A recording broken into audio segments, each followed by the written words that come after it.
It started with a problem so boring, no one wanted to solve it. Two brothers in their 20s decided to tackle online payments. Because in 2010, accepting money online was a nightmare. You needed a merchant account, a gateway, a bank, approvals weeks, and if you were a startup, good luck. Then came Stripe. 7 lines of code. That's all it took. Suddenly, accepting payments was as easy as copy-paste. No paperwork, no weeks of waiting.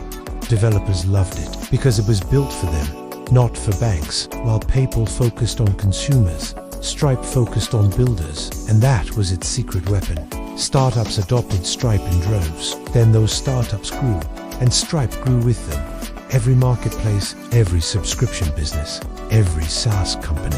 Behind the scenes, Stripe was powering the pipes. It wasn't flashy, it was infrastructure, and infrastructure scales.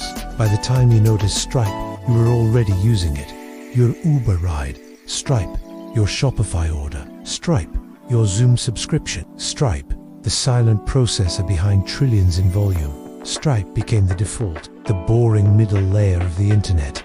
But it made boring beautiful. Their docs were crisp, their API was elegant, their design was Apple-level clean, and developers felt like heroes using it.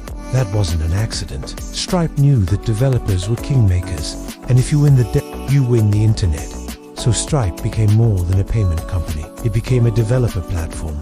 They added fraud protection, billing systems, tax calculations, global compliance, and each new tool locked users in tighter, not by force, by delight. Because Stripe didn't just make payments work, it made them invisible. Just like AWS did with servers, Stripe did with money, and that's when the comparison started.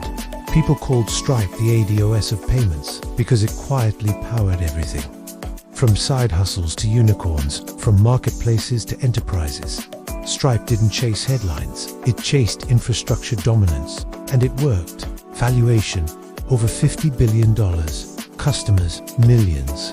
But more importantly, Stripe owns the layer beneath e-commerce, and that's a layer with leverage. Because every time someone builds a business, Stripe makes money. They don't need to win the next app trend, they just need to be underneath it. That's what makes them sticky, and that's what makes them dangerous. Because while other fintechs fight for consumer attention, Stripe is playing the long game. They're not a wallet, they're not a bank, they're the rails. And in fintech, the rails win. Even governments noticed. Stripe partnered to help distribute COVID relief funds. Stripe helped Ukraine accept international donations. Stripe became not just a company but a piece of economic infrastructure.